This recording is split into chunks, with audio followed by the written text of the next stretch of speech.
پاکستان کا ہر دن چائے کی خوشبو سے شروع ہوتا تھا اور اس ٹائم چائے کلچر میں ایک ایسی تبدیلی آنے والی تھی جس کا اندازہ کسی کو نہیں تھا۔ اس سال مارکیٹ میں ترنگ کا ایک چھوٹا سا پیکٹ آیا۔ صرف کچھ مہینوں میں ترنگ نے چائے کا کلچر بدل دیا۔ گھر ہو یا ہاسٹل، محفل ہو یا آفس بریک، پاکستان کی ہر پیالی کا رنگ ایک ہی پیکٹ طے کرتا تھا۔ یہ برانڈ اتنی تیزی سے اتر گیا کہ لگتا تھا اسے کوئی روک ہی نہیں سکتا، لیکن اصل ٹوسٹ یہاں چھپا تھا۔ جس چیز کی وجہ سے یہ برانڈ اتنی جلدی بلندی کو چھو رہا تھا، وہی چیز کچھ سالوں بعد اس کے لیے خطرہ بن گئی۔ مارکیٹ میں ایک پرائس وار شروع ہوئی اور اس وار نے ترنگ کے مستقبل کا رخ بدل کر رکھ دیا، اور پھر ایک دن سب کچھ ایک دم سے بدل گیا۔ لیکن کیسے؟ یہ صرف کہانی نہیں، پاکستان کی چائے انڈسٹری کا سب سے حیرت انگیز چیپٹر ہے۔ ترنگ کی کہانی شروع ہوتی ہے اینگرو فوڈ سے، ایک پاکستانی کمپنی جو 2006-2007 کے دوران اپنے فٹ پرنٹ ڈیری اور بیوریج مارکیٹ میں ایکسپینڈ کر رہی تھی۔ اینگرو کا back ground primarily fertilise, chemical اور انرجی تھا، مگر کمپنی کا ویژن کلیئر تھا: پاکستان کے فوڈ سیکٹر میں ایک ایسا پروڈکٹ لانا جو ہر گھر کی روزانہ زندگی کا حصہ بن جائے۔ اس وقت مارکیٹ میں چائے کا کلچر ریپڈ گروتھ پر تھا، لیکن ایک پرابلم بار بار سامنے آ رہی تھی۔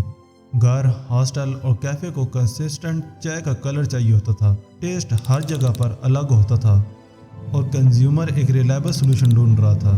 یہی وہ مومنٹ تھا جہاں اینگرو فوڈ کی ٹیم ممبر کو ایک آئیڈیا ملا، ایک ایسا پروڈکٹ جو چائے کا کلر اور ٹیسٹ کو ہر بار ایک جیسا بنائے۔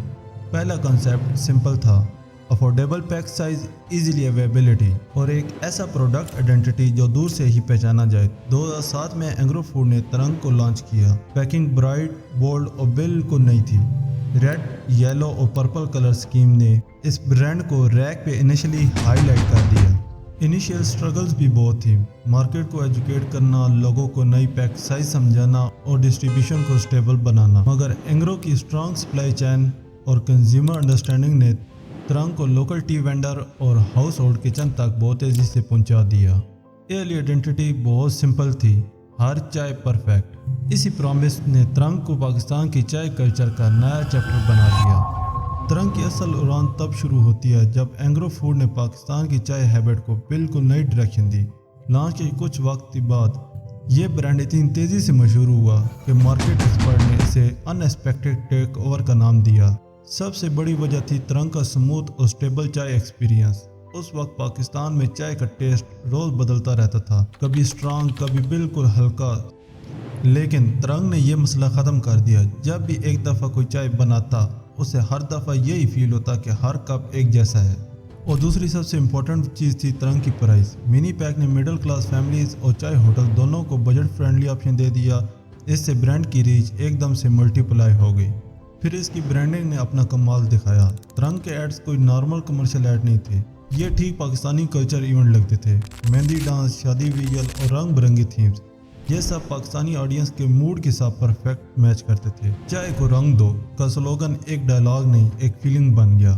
ڈسٹریبیوشن نے بھی برانڈ کو ٹاپ تک پہنچایا، ہر شہر، ہر قصبہ، ہر چھوٹی دکان تک۔ ترنگ کی سپلائی اتنی اسٹرانگ تھی کہ ہر شاپ کیپر بھی اس کی ڈیمانڈ کرتا۔ 2010 کے بعد ترنگ کی پاپولیرٹی صرف ایک پروڈکٹ کی وجہ سے نہیں، بلکہ اس وجہ سے بڑھ رہی تھی کہ لوگوں کو لگتا تھا کہ یہ برانڈ اس کی ڈیری چائے کا نیچرل حصہ بن چکا ہے۔ ترنگ کی کامیابی بہت تیزی سے بڑھ رہی تھی، لیکن ہر کامیابی کے پیچھے ایک سائلنٹ پرابلم بھی ہوتی ہے جو کہ شروع میں نظر نہیں آتی۔ یہی چیز ترنگ کے ساتھ بھی ہوئی۔ سب سے پہلا مسئلہ تھا مینجمنٹ کا۔ کمپنی اتنی تیزی سے ایکسپینشن کر رہی تھی کہ اندر چلنے والے ایشو کا اسے اندازہ ہی نہیں تھا۔ مارکیٹنگ اسٹرانگ تھی، مگر کیش فلو دھیرے دھیرے ٹائٹ ہوتا جا رہا تھا۔ اسی دوران بیڈ انویسٹمنٹ بھی ہوئی، جنہوں نے کمپنی کے آپریشن کو پریشر میں ڈال دیا۔ برانڈ کو لگ رہا تھا کہ مارکیٹ ان کی کنٹرول میں نہیں ہے، لیکن گراؤنڈ ریئلٹی کچھ اور ہی کہہ رہی تھی۔ اسی ٹائم مارکیٹ میں کچھ نیو کمپٹیٹر انٹر ہونا شروع ہو گئے تھے۔ لو پرائس برانڈ نے نیچرل ایریا کیپچر کیا، اور پریمیم برانڈ نے سٹیز میں ترنگ کو چیلنج دیا۔ کمپٹیشن نے ایک سائلنٹ پریشر کریٹ کر دیا، جس کا اثر ترنگ کو بعد میں محسوس ہوا۔ پھر آتی ہے مینجمنٹ کا فیس۔ کچھ ڈیسیژن جلد بازی میں لیے گئے، کچھ سپلائی چین ایشو ٹائم پر سالو نہیں ہوئے، اسٹور پر سٹاک کبھی زیادہ ہوتا تھا، کبھی بالکل کم۔ یہی انکنسسٹنسی کسٹمر کو کنفیوز کرنے لگی۔ اس کے بعد ٹیم کے اندر مسئلے سٹارٹ ہو گئے۔ ٹیمز ایک دوسرے کے ساتھ صحیح سے میچ نہیں کر رہی تھی، اور برانڈ کی ڈائریکشن دھیرے دھیرے بلر ہونا شروع ہو گئی۔